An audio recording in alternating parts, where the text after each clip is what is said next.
আমি 14ই আগস্ট বলে একটি ওয়েব ফিল্ম করেছিলাম শিহাব ভাইয়ের পরিচালনায়, তো শিহাব শাহিন ভাইয়ের পরিচালিত। তো ওই ওয়েব সিরিজটার মধ্যে আমি একটা একদম আনকমন একটা ক্যারেক্টার করতে পেরেছি। আমি গতানুগতিক যেটা সবাই বলে থাকে যে একটু মেইলি টাইপের ক্যারেক্টার বা এই ধরনের ক্যারেক্টার করি, তাই সেইখানে আমি একদম বিপরীতধর্মী একটা ক্যারেক্টার করেছিলাম।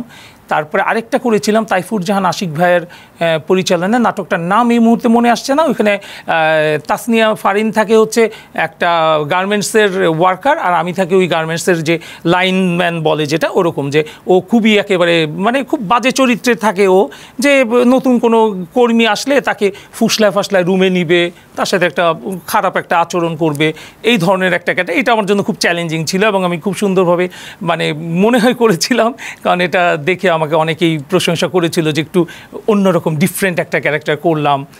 আমার নিজের কাছেও ভালো লেগেছে, মানে একটা আত্মতৃপ্তির একটা যে জায়গা থাকে ওইটা তখন আসে যে একটু অন্যরকম ক্যারেক্টারটা করলাম। মানে একই জিনিস আসলে সেটা যেইটাই হোক, আপনি যেমন এক তরকারি দিয়ে প্রতিদিন ভাত খেতে আপনার কাছে ভালো লাগবে না, মুখে টেস্টটা থাকে না। আমিও যেমন একই জিনিস কতদিন করার পর ওটা আসলে কাজের জন্য নিজেরকে সার্ভাইভ করার জন্য করতে হয়, আমাদের ডেইলি বেসিসে কাজ করতে হয়।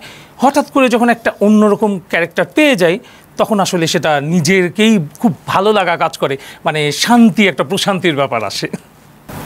এই জন্য কি আসলে আমাদের পরিচালকরা দায়ী, না আপনি নিজেও অনেকটা দায়ী? যেমন পরিচালকরা যখন কাস্টিং করেন তখন চিন্তা করে যে অনুভব মাহবুব মানে কোনো হাল জামানের হিরোর বন্ধু বা মেয়েলি কোনো ক্যারেক্টার, এই ক্ষেত্রে কি সরাসরি তারাই দেয়, না আপনিও মানা করতে পারেন না? এটাও একটা কারণ হয়ে দাঁড়ায় যে একজন পরিচালক ফোন করেছেন সম্মানিত, তাকে কিভাবে মানা করব যে একই ধরনের ক্যারেক্টার করছি? এক্স্যাক্টলি, আপনি এই প্রশ্নটা আসলে খুবই ভালো লাগলো, খুবই সুন্দর। মানে এই প্রশ্নটার মধ্যে যেটা আপনি বললেন যে কে দায়ী, আসলে কেউ দায়ী না। দায়ী বলতে আসলে কাউকে আমি বলবো না, কারণ এখানে যেটা হয়ে যায়, প্রথমে আমি যেটা বলছি যে নাটকের আমাদের এখানকার বাজেট এত কম থাকে। এখন এখানে প্রধান চরিত্র দুটো নিয়েই আসলে পরিচালকদের ভাবতে সময় চলে যায়, বা কাকে কাজ করবে, কার ডেট পাবে, এটা নিয়ে। তারপরে যে আমি তো একজন চরিত্র অভিনেতা, আমাকে নিয়ে আমার মতো যাদের মানে অন্যান্য যে চরিত্রগুলি থাকে নায়ক নায়িকার পরে বাকি চরিত্রগুলি করে কি, টাইমের অনেক কম থাকে, বাজেটের কম থাকে, তখন কি করে ওই মেইন প্রধান নায়ক নায়িকা বা চরিত্র দুটা যখন ওরা পেয়ে যায় তখন আর সময় থাকে না যে এই চরিত্র অভিনেতাদের কিনে ভাবার। তখন চিন্তা করে কি, এখানে মাস্তান, তাহলে রেগুলার মাস্তান কে করে, খুব কম সময়ের মধ্যে তাদের নাম মাথায় চলে আসে, ওদেরকে নেয়। বা একটু মেইলি টাইপ ক্যারেক্টার, বা এইটা কে, এই ক্যারেক্টার কয়জন করে, এই 3-4 জন, তাহলে ওই 3-4 জনের মধ্যেই নক দিয়ে কে ফ্রি আছে। তখন দেখা যায় আমাকে যদি ফোন দেয়, তো ওই ধরনের আমি যেটা রেগুলার একটু বেশি করা হয় যেই ক্যারেক্টারটা, তখন আমিও চিন্তা করি আমার যখন ডেটটা ফাঁকা আছে, আমাকে তো কাজটা করতে হবে, রেগুলার বেসিসে না থাকলে আবার হারায় যাওয়ার একটা ব্যাপার থাকে, তখন আমিও বাধ্য হই করতে। এখানে আসলে ওনাদের পরিচালকদের কোনো দোষই দিব না, তাদের ওই টাইমটা নাই যে আমাকে নিয়ে আবার একটা ক্যারেক্টার করবে। তখন ওনার জন্য কি হবে, উনি কনফিডেন্স লেভেলটা তখন একটু কম থাকে যে ও এই একটা নতুন ধরনের ক্যারেক্টার আইনে করাবো, ও যদি একটু ফল করে তো কারণ লিমিটেড সময় 2 দিন 3 দিনের মধ্যে আবার আরেকজনকে আমি যদি ফেল করি তাহলে আরেকজনকে আবার আনতে হবে, তাকে দিয়ে আবার করাতে হবে। এই সময়টা ওনাদের আসলে থাকে না, আসলে বাজেট বলেন সব কিছু মিলিয়ে থাকে না। তো তার মধ্যেও আমাকে যেমন এর মধ্যে যেমন কয়েকজন পরিচালক আমাকে নিয়ে ভেবেছে, তারা হয়তো আমাকে একটু আনকমন কয়েকটা চরিত্র অভিনয় করার মতো সুযোগ দিয়েছে। তো সেটা আমি তাদেরকে অনেক ধন্যবাদ জানাই যে তারা আমাকে রিস্ক নিতে চেয়েছে এবং হয়তো আমি করতে পেরেছি। কিন্তু এখানে আসলে কেউ দায়ী না, আমি অন্তত বলবো যে না, কেউ দায়ী না। এটা আমার নিজের কিছুটা হয়তো দোষ, আমি কেন তাহলে রেগুলার ওই ক্যারেক্টারগুলি করি, সেটা আমি আমার নিজের উপরে নিয়ে নিলাম। ইদানিংকালে আমরা একটা জিনিস শুনি যে আর্টিস্টদের মধ্যেও সিন্ডিকেট আছে, সিন্ডিকেট ধরে কাজ করে বা একটা সার্কেল বেস তৈরি করে কাজ করে। এটা কি আসলে মিডিয়ার জন্য ভালো বা আর্টিস্টের জন্য ভালো?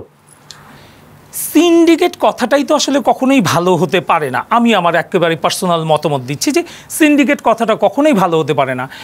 এটা কেন একটা যে কোনো কাজই কেন সিন্ডিকেটের মধ্যে হবে? আর তার মধ্যে সবচেয়ে বড় কথা হচ্ছে শিল্প সংস্কৃতির মাধ্যমে সিন্ডিকেট কথাটা আসতেই পারে না, এটা আসা উচিত না বলে আমি মনে করি। এটা আমি জোর গলায় বলছি যে শিল্প সংস্কৃতির মাধ্যমে সিন্ডিকেট কথাটা আসাই উচিত না, এই ধরনের কাজ হওয়া উচিত না।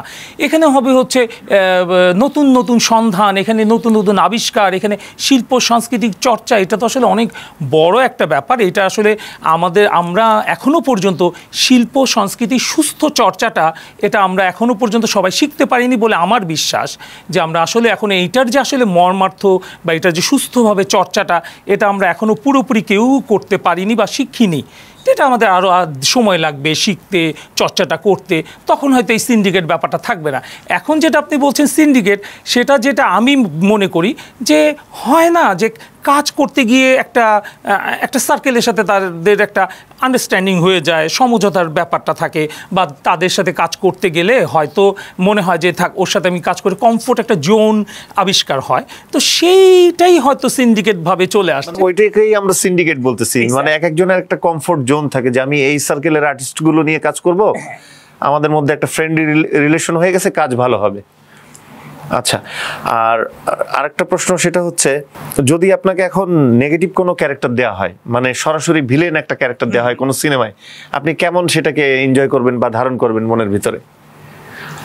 অবশ্যই আমি সেটা একেবারে চ্যালেঞ্জ হিসেবে নিব। আমি যেহেতু অভিনয় করি এবং করার চেষ্টা করি, এখনও পুরোপুরি অভিনেতা ওই রকম অভিনেতা হইনি, কিন্তু ভেতরে তো একটা ইচ্ছা শক্তি আছে। আমি আসলে ছোটোবেলার থেকে আমার ইচ্ছা শক্তির উপরেই কিন্তু কাজগুলি করে যাচ্ছি। আমি কখনোই আমার প্রাতিষ্ঠানিকভাবে অভিনয়টা শেখা হয় নাই, কোনো কিছু ওইভাবে করে শেখা হয় না, আবৃত্তি বলেন, অভিনয় বলেন, কোনো কিছু ওইভাবে প্রাতিষ্ঠানিক যে একটা কোর্স বা এইভাবে করে ওইভাবে শেখা হয় নাই। আমি কিন্তু আমার মনের জোরেই একেবারে ছোটোবেলার থেকেই কাজ করে যাচ্ছি। আমি আমার স্কুল কলেজে যখন যেটা করতাম, একটা মজার ব্যাপার ছিল যে তখনও তো ওইভাবে পারিবারিক একটা আবহ ছিল যে আমাদের ভাই বোন সবাই ছোটোবেলায় যেটা হয় যে একটু কবিতা আবৃত্তি, আমার বোনরা হয়তো একটু নাচ করতো, গান করতো, শিখে নাই, হয়তো দেখে দেখে শিখে করতো। তো সেইভাবে আমি বিএফ শাইন স্কুল অ্যান্ড কলেজের স্টুডেন্ট ছিলাম। আমি ওইখানে আমাদের প্রত্যেক বছর ইয়ার এন্ডিংয়ে ফাইনাল পরীক্ষার এক্সামের পরে আমাদের একটা কালচারাল অ্যাক্টিভিটিসের একটা সুযোগ ছিল।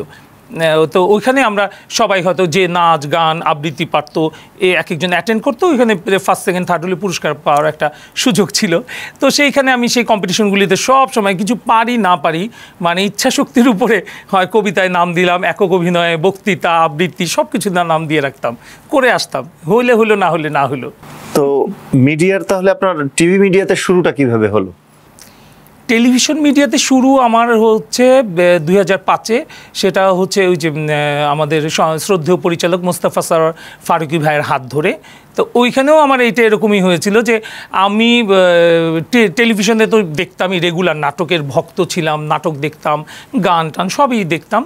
তো আমি দেখতাম কি তখন, তার আগেই 51 নামে উনি একটা ধারাবাহিক নাটক করেছিল।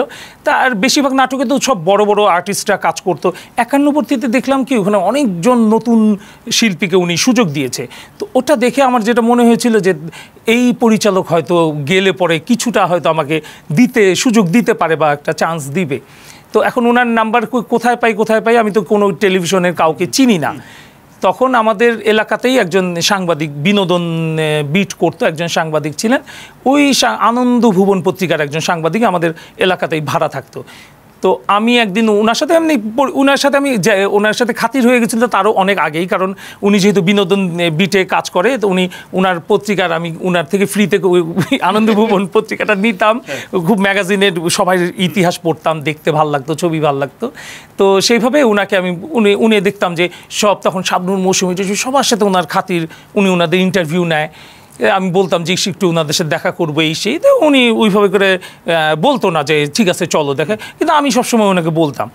তখন আমার মনে হলো যে ওনার সাথে তো এই পরিচালকের নিশ্চয়ই যোগাযোগ আছে। তো ওনাকে বললাম যে ভাইয়া ওনার সাথে একটু পরিচয় হতে চাই। তা উনি বললো কি না, আমার সাথে পরিচয় আছে কিন্তু আমি তোমাকে ওইভাবে পরিচয় সরাসরি করে দিতে পারবো না, তুমি এক কাজ করতে পারো, আমি ওনার ফোন নম্বর দিই, তুমি যদি কোনোভাবে ওনার সাথে দেখা করতে পারো সেটা তোমার ব্যাপার, দেখা করে এসো, তারপরে আমি তোমাকে হয়তো বলে দিব ওনাকে। তখন আমি ওই ফোন নাম্বার নিয়ে অনেক দিন ফোন দিয়েছি ফারুকী ভাইকে। ফারুকী ভাই একদিন ধরেছে, একদিন ধরে নাই, আমাকে চেনে না জানে না, কেন আমার সাথে কথা বলবে। তো এবার আমি বলতাম প্রায়, তাই উনি বলতো যে এরকম তোমার মতো তো প্রতিদিন 100টা ফোন আসে যে সবাই অভিনয় করতে চায়, বাংলাদেশের কম বেশি সবাই আসলে এখন অভিনয় করতে চায়, এরকম মানে উনি মজা করে বলতো, উনি খুব ভালো মজার মানুষ ছিল। তো এবার করতে করতে আমার সাথে দেখতো কি, আমার সাথে প্রায় 6 মাস এরকম আমি নাছোড়বান্দা ছিলাম। আমি উনার প্রায় 1-2 দিন পর ফোন দিতাম। পরে একদিন উনি আমাকে হঠাৎ করে, আমি ফোন দিয়েছি, উনি বললো কি ভালো সময় ফোন দিয়েছো, আমাদের এখানে আগামীকালকে অডিশনের একটা ব্যবস্থা করা হয়েছে, তুমি যদি সময় পাও তাহলে আসো। আমি অবশ্যই যাবো, আমি তো একবারে চিৎকার দিয়ে উঠলাম। পরে ওনাদের ডিওএইচএসে ওনাদের একটা অফিসের মতো ছিল, হাউসের মতো ছিল, বললো যে অ্যাড্রেস উনি আমাকে দিয়ে দিল, আর অ্যাসিস্ট্যান্ট একজনের নাম্বার দিয়ে দিল, বললো যে তুমি এসে আমাকে একটাও ফোন দিবা না, কারণ আমি এখানে ব্যস্ত থাকবো, ওই অ্যাসিস্ট্যান্টের সাথে যোগাযোগ করবো, ওই তোমাকে বলে দিবে কোথায় বসবা কী করবা। পরে উনি ওইখানে গেলাম, পরদিন গিয়ে দেখি যে অনেক মানুষ, প্রায় 100-র বেশি মানুষ নিচতলায় বসে আছে ইন্টারভিউ অডিশনের জন্য, অডিশন দিচ্ছে। তো সেইভাবে আমি এরকম অডিশন দিলাম।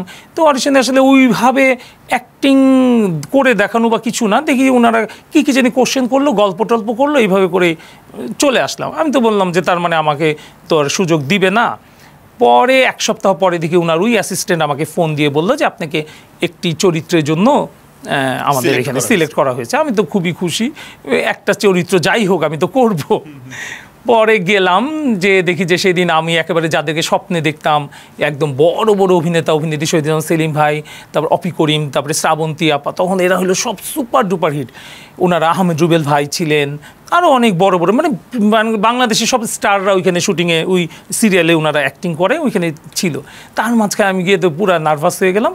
পরে আমি সকালে গেলাম, আমার সিকোয়েন্সটা বোধহয় রাত 8টা বা 9টার দিকে রেডি করলো, তখন আমাকে বললো।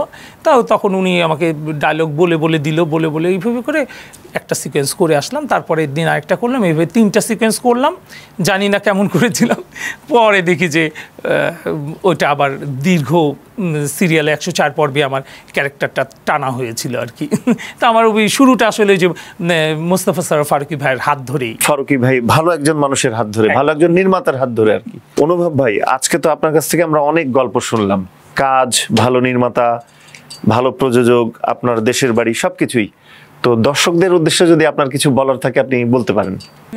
দর্শকদেরকে বলছি যে সবাই বাংলাদেশের নাটক দেখবেন, বাংলা সিনেমা দেখবেন, আমাদের শিল্প সংস্কৃতির চর্চাটা যে আমরা করছি এটার সাথে আপনারা সবসময় আছেন আমি জানি, বিশ্বাস করি, এবং অবশ্যই সামনের দিনেও থাকবেন। আর আমি একজন ক্ষুদ্র অভিনেতা, আমার জন্য অবশ্যই দোয়া করবেন। আর আজকে এই না বলা কথা অনুষ্ঠানে আমাকে আমন্ত্রণ জানানোর জন্য, এই না বলা কথা অনুষ্ঠানের সাথে জড়িত সংশ্লিষ্ট সবাইকে আমি জানাচ্ছি আমার একদম অন্তরের অন্তঃস্থল থেকে অনেক অনেক ধন্যবাদ। দর্শক এতক্ষণ শুনছিলেন অনুভব মাহবুবের কথা, অনেক না জানা গল্প আমাদের সামনে তুলে ধরলেন। পরবর্তী এপিসোডে আমরা নতুন কোনো অতিথিকে সামনে নিয়ে আসবো।